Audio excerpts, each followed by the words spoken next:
Nitwa Niyomufasha Marie Louise, ndumubwiriza ubutumwa bwiza.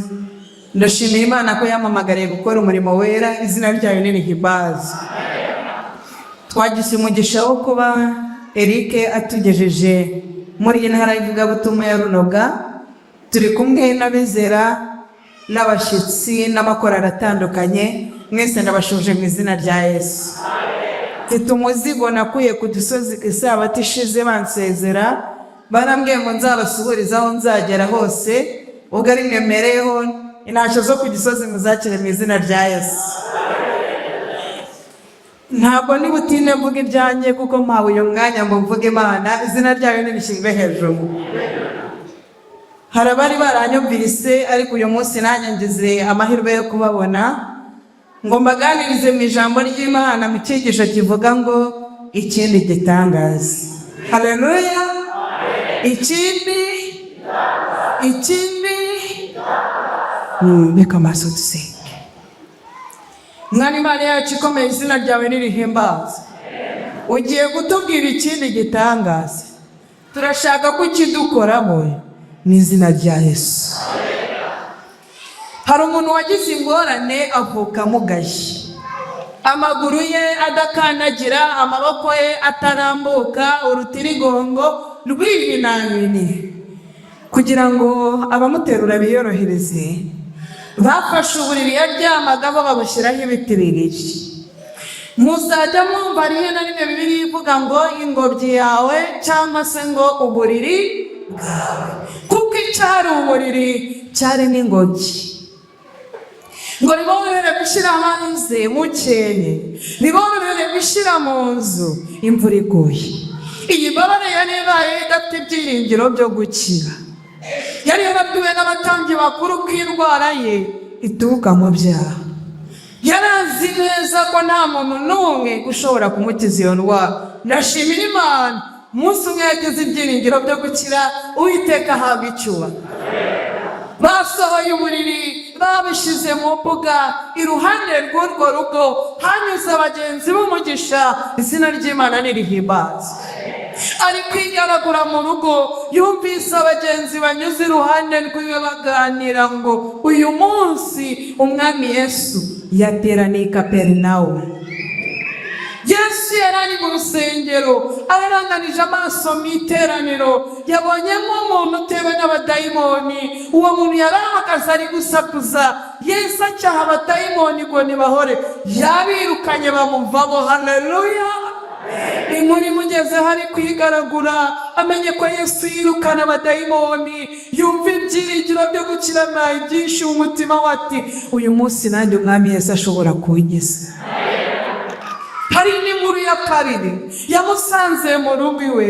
Ni inkuru ivuga ngo Yesu asohotse mu rusengero i Kaperinawumu, yararitswe na Simoni ngo ajye kumusura. Bicaye mu cyumba cy'uruganiriro kwa Simoni, abagenzi baraganiriye ngo Simoni yabwiye Umwami Yesu ngo Umwami Yesu mabuka yararembye, ahinda umuriro wangiye kuzima, twamusize mu nzu aryamye, ntabwo yashoboye kuza mu materaniro.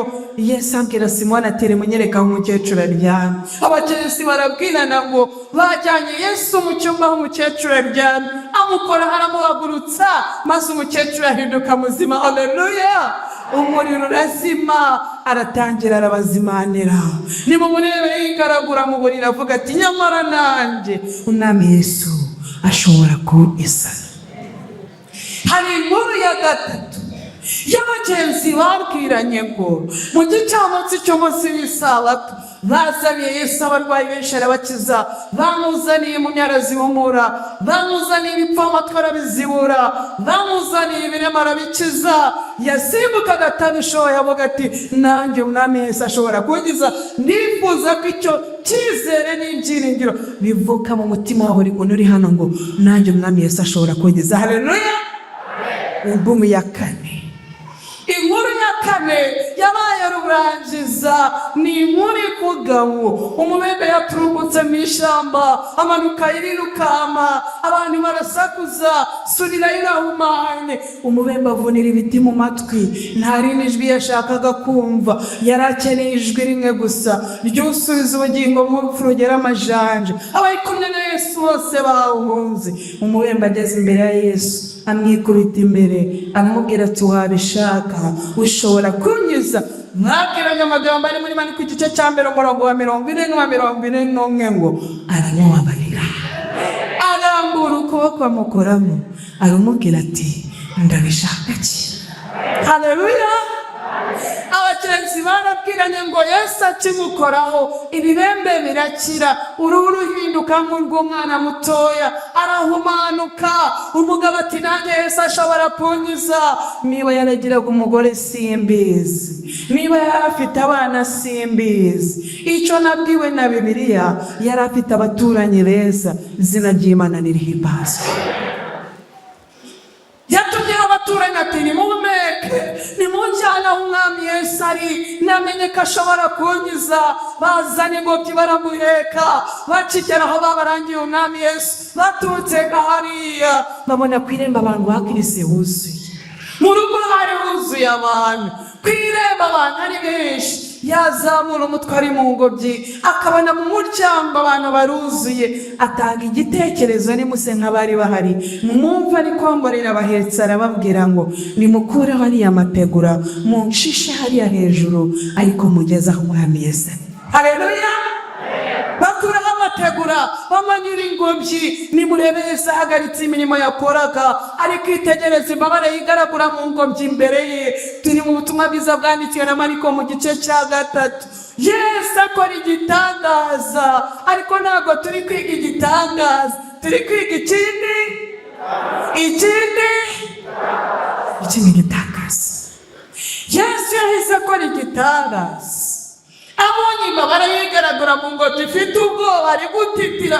Mushobora kwibaza muti yari atewe n'icy'ubwoba? Yaribazaga tuno nisubirayo nakize aba bahetsi ndababwira ngo ki, nabashije imirimo yawo, biriwe banyirukanana, bari butahe banyurira ngo ntabwo abatambyi bakuru bakomeye. Yirikarakuye mu ngobyi afite ubwoba, yaravugaga ati ninakira amagambo yo ku musozi wacu ndayakizwa n'iki. Yesu asoma umutima we, amuhumuriza muri Matayo igice cya 9 umurongo wa 2 ngo mwana wanjye humura. Haleluya. Hari abantu baba baje mu iteraniro bafite ubwoba, imitima ibarya, batekereza bati ko nakoze icyaha, nibandondora bigagenda gute? Barumva babuze ayo bacira n'ayo bamira, ariko niba wumva umutima utengurwa kubw'ibyaha byinshi wakoze, wari ukwiye kumva rero Yesu ari kubwira umwana ngo mwana wanjye humura. Yakoze igitangaza cyanditse muri Mariko igice cya 2 umurongo wa 5 ngo mwana wanjye ibyaha byawe urabibabarira. Haleluya. Niba mureba ameze nk'umusazi ashaka gusimuka atarishoboye, azamura akaboko karemaye, arembuza abahetse ati murihe nimuhumeke dutahe, icyo nashakaga nakibonye. Yesu ababariye ibyaha, iki ni igitangaza. Haleluya. Nimumeke tugende, ubwo mbabariwe ibyaha, ibisigaye ntacyo bitwaye, gupfa ntacyo bitwaye. Nimumeke tugende, byiza amahirwe. Ariko ndashimira Imana, hari hasigaye ikindi kubwe yaravugaga ati ko harirwa ibyaha. Nari ngikeneye kurenza uko umuntu akenera ikindi kintu cyose. Ubw'ibyaha byanjye bibabariwe, ibisigaye ntacyo bitwaye. Ndashimira Yesu ko muri iri teraniro ntabwo ari buze gukora igitangaza, arakora igitangaza, akore n'ikindi gitangaza. Asinatanga rihabwa icumi. Ntabwo Yesu yatumye agenda, nubwo muri uwo mwanya abantu bari barimo bihuranya, bari kujujura, bavuga amagambo, naho bagahari ababarira ibyaha bye. Nta bushobozi afite bwo kubabarira ibyaha, arigereranije asoma imitima yabo arababwira ati mbabazi igikomeye ni iki?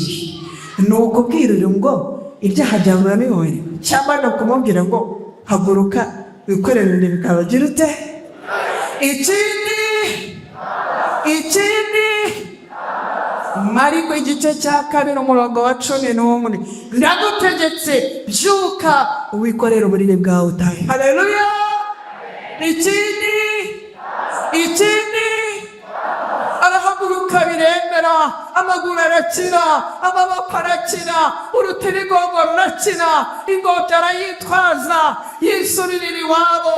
Yahingutse baravuga bati twabo ntabwo twari twabona nk'ibi ngibi.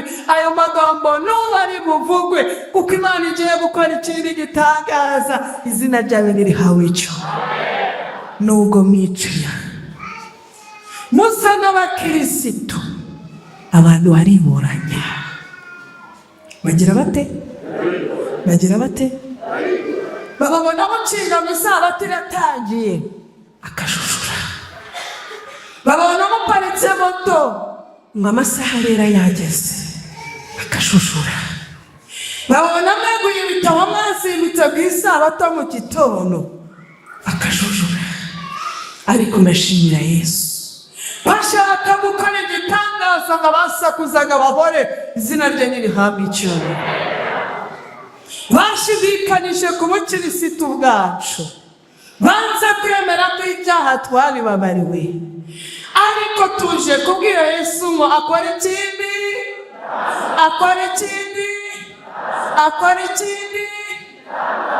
ikindi gitangaza ni ugukira kw'impagariki.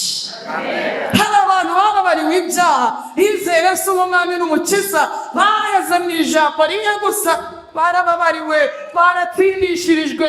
Ariko tuje kubwira Yesu ngo akora ikindi gitangaza, izina rye ririhabwa icyubahiro. Hari abantu uyu munsi bari bugire babiri icyarimwe, amahirwe ya mbere n'aya, basohoka muri uru rusengero nizeye n'imitima yabo ko ibyaha byabo bibabariwe. Haleluya! Kandi nanone Yesu abakoreye ikindi gitangaza, amaguru ari mazima, amaboko ari mazima, urutirigongo ari ruzima, iminwa yabo ari mizima. Ikindi nimusoma Mariko mu gice cyaho cya 3, muzahasanga umuntu wari uri mu rusengero. Maze Yesu n'ubundi ari mu rusengero, ararenganije amaso hagati mu iteraniro, abonamo umuntu waje gusenga, ariko anyunyutse ukuboko. Anyunyutse iki? Yesu aramubona hagati mu iteraniro, yaje gusenga, ariko anyunyutse iki? Yaramubwiye ngo haguruka. Amaze guhaguruka, muze gusoma Mariko igice cya 3 umurongo wa 5. Yesu aramutegeka ati kurambure. Bibiliya irambwira ngo arakurambura kurakira. Izina ry'Imana nirihabwa icyubahiro. Ntabwo iri jambo riri kureba umuntu wavukanye ubumuga bw'akaboko, rirareba abantu baba bazi ko bakunda Imana, ariko babayeho banyunyutse akaboko. Abaturanye batazi kugira akaboko, abagiye mu bitaro bavayo batamenye kugira akaboko, abafunze ntibamenye ko ufite akaboko, itorero ntiryabibonye kugira akaboko, abo mu muryango iwawe ntibazi kugira akaboko. Dusabye Yesu wakirije umuntu mu rusengero anyunyutse akaboko, abinjiye muri aya materaniro b'abanyabugugu, abanyabuntu buke banyunyutse akaboko ku Mana, Imana ibakorera ikindi gitangaza. Haleluya! Ndashimira Data wa twese, mu bushobozi bwe harimo imbaraga zo gukora ibitangaza birenze kimwe. Izina rye nirihabwa icyubahiro. Ndasaba Data ngo muri uyu mwanya agenderere imirimo, uwinjiye muri uru rusengero afite umutwaro w'ibyaha n'ubuvuna, Imana imikorere igitangaza. Kandi abantu bahabwa amahirwe ya kabiri yo gukizwa impagarike, abakoraga ibidatungana, abavugaga ibidakwiriye, abagendana ubumuga bw'impagarike nubwo batabizi, Imana ibakorera ikindi gitangaza mu izina rya Yesu. Ntabwo nahita njya kwicara natanze umwanya ngo iri jambo aho ryaje rireba rikora icyo umwuka ritumye mu mitima yabo, bakoresha uyu mwanya uyiyegurire Imana. Uyu munsi ni amahirwe adasanzwe kubona dufite abaririmbyi mwabonye hano, nibadufashe mu ndirimbo y'101, maze dutange amahirwe abantu b'Imana bayiyeguriye. Uri umunyabyaha ukeneye imbabazi z'Imana, nk'igihamya cy'uko ubwo bushake buhari utambuka uza imbere y'iteraniro. Uri umuntu wizeye Yesu mbere ariko ntabwo wakize imibereho irimbitse, ukeneye gukorerwa ikindi gitangaza, aya mahirwe ntawucike. Hari abantu baza mu materaniro, ariyo mahirwe yawe rukumbi yo kugeraho ubutumwa bwiza buvugirwa. Niyo mpamvu tutahangara kuva mu iteraniro nk'iri tudatanze umwanya ngo abantu biyegurire Imana. Bafatanije umurimo, ndi kumusaba ahagarare ku ruhande rune hariya hirya, nanjye ndaza kuba ni kuri uru ruhande. Pasitoro w'intara azatwegera, twakire mu biganza abana b'Imana muri iri teraniro bari gufata icyemezo bakavuga bati hoya ejo ibyaje simbizi uyu munsi nanjye mwiye kwiyemera Imana. Baririmbe indirimbo y'101, natwe duhagarariye ingabo zitaboneshwa amaso zo mu ijuru ngo tubakire mutamuke mwiyemeye Imana.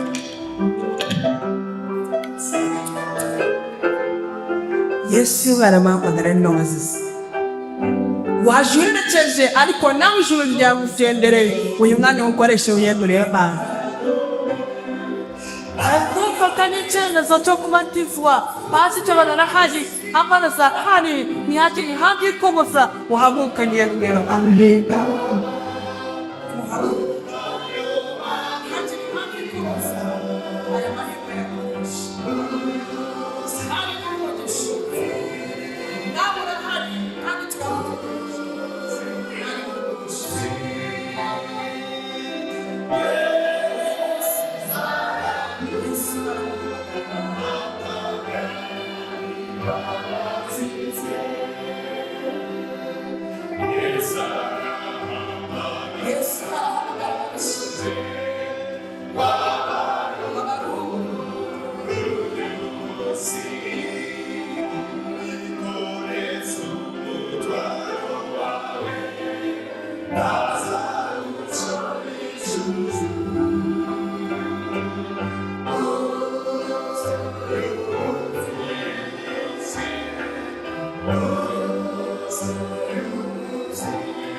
Murakiririmba mu kanya, hari icyo nshaka kubarukira. Hari ingabo z'abamarayika ziba zoherejwe muri uyu mwanya ngo zihagarare hano imbere zakira abana b'Imana bafashe icyemezo cyo kuyiyegurira. Kandi uwo mwanzuro nutawufata, marayika wagutumyeho arasubira kwa Data wa twese ababwira ngo wabyanze. Aya mahirwe ntagucike.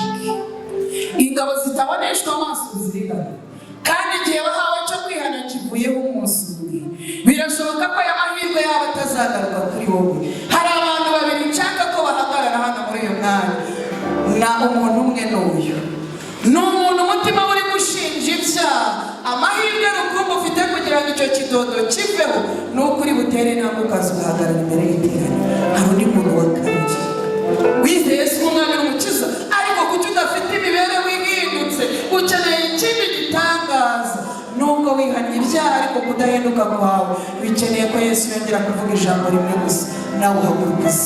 Reka dushime Imana ku bw'aba baje. Ndashimira Imana ko marayika watumye kubakira ababonye, uwawe nawe aragutegereje. Abaririmbyi nibakomeze indirimbo, uyu mwanya nimuwukoreshe. Yesu aragutegereje Mana. Utsinde dayimoni ubwoba, utsinde dayimoni isoni, utsinde dayimoni bagira ngo iki.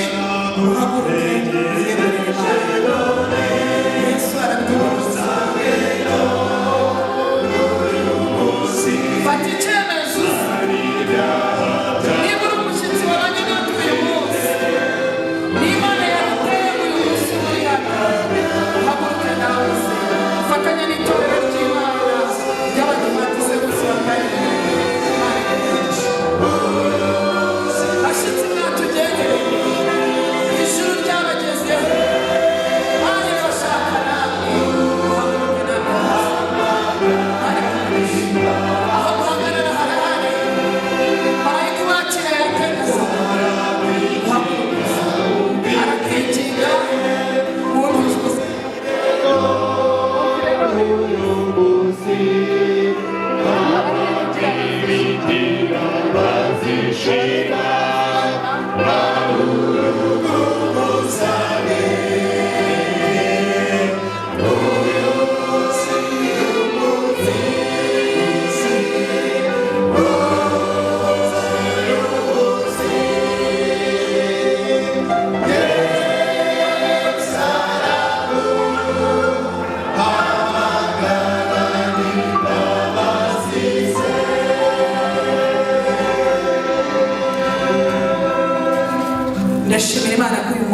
ijoro ryagendereye umusozi Imana ihabwa icyubahiro. Ngira ngo namwe ibyabaye sinzi ko hari ikindi gihe mwabibonye. Ntabwo uyu munsi turi mu materaniro makuru, ariko n'ibihe bidasanzwe ijuru ryatanze irunoga. Ababwiriza babiri bakora mu mwanya umwe, birashoboka ko amahirwe yawe ari kugerwa ku mashyi. Reka kubwo kumvira umwuka wera abaririmbyi basubiramo igice cya 4 cy'indirimbo ngo udasigara kandi nawe Yesu amushaka. Aya mahirwe yongeweho ku mpamvu zawe. Kandi ni kubibona ko abadayimoni bakurushije imbaraga, ariko tsinda Satani.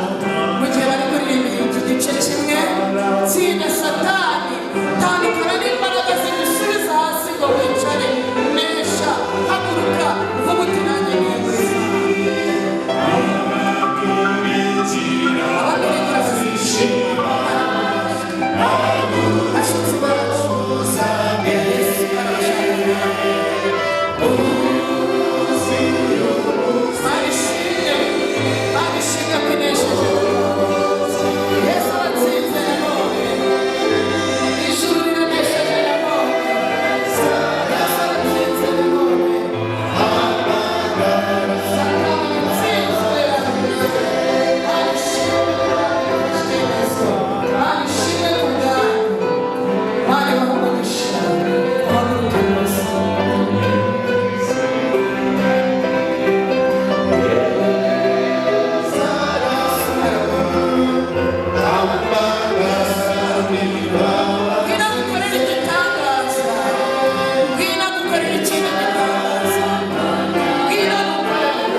Mwami Mana yacu ikomeye, izina ryawe nirihimbaza. Waranesheje kandi kunesha kwawe no kwiteka ryose. No muri uyu mwanya tweretse insinzi yawe, izina ryawe nirihabwa icyubahiro. Turagushimira ko unesheje Satani, unesheje ingabo z'abadayimoni zazirikaga abana bawe ku kibi. Uyu munsi kubabarwa kwabo kurabaye uhabwa icyubahiro. Bafashe icyemezo kiremereye, ndetse mwami wabanye nabo bahagurutse badasanze umuntu uri ku ijuru wakira. Hari bake twakoze mu biganza, nabo twakoze mu biganza twahise tubarekura. Turaretse ikiganza kitaboneshwa ijisho cya Yesu Kristo, ikiganza kidakiranirwa, kibafate kandi kibakomeze. Baneshereze kuri buri ntambwe kugeza kuri urya munsi wo guhishurwa ku mwana w'umuntu. Data wa twese, ibyaha byari byarabahinduye imbata, ubabatuye, ubakize ikibi, bizere mu mitima yabo ko Yesu yongeye kuvuga muri uyu mwanya ku bagabo, ku bagore, ku bahungu, ku bakobwa, ku bakecuru n'abasaza. Bongere bizere muri uyu mwanya ko Yesu nanone avuze ngo umwana wanjye ibyaha byawe narabibabaye. Turabifuriza amahirwe ya kabiri yo gukira kw'impagarike. Abahagurutse bakwiyegurira ubakorera ikindi gitangaza. Birashoboka ko bafite ubumuga bw'ingingo zose, ubakore ku ngingo zabo. Indimi zabo zikire, amaboko yabo akire, ibirenge byabo bikire, maze impagarike yabo igaragaze ko bahuye na Yesu. Turashima Imana kuko bakoreye ikindi gitangaza ku misozi aho batuye, mu mirimo aho bakoreraga. Batangara bavuga bati naka wuzuye wa kera, kuko bakoze ikindi gitangaza. Hari abari kukunihira, bari mu ntebe hagati, wenda umwanzi yabatsikamiye, ariko kuko bari kugutakira ubatabara. Twumva hari ikintu gishya kibaye ku mibereho yacu muri uyu mwanya. Buri muntu akugirire umugisha. Data, dukorere ikindi gitangaza kuko Imana ibishoboye. Hari abafashe icyemezo cyo gufatanya n'iri torero gutebutsa kugaruka kwawe, baguhaye impagarike yabo n'imitima yabo. Abo bantu bakira kandi ko baza kwandikwa mu bitabo ubandike mu gitabo cyo mu ijuru. Turagushimiye uhabwe icyubahiro, kwihana kwawe kwemerwe mu ijuru. Kandi ubwo ngececetse umwuka wera ubanihira imirimo akomeze uwo murimo n'iteka ryose mu izina rya Yesu.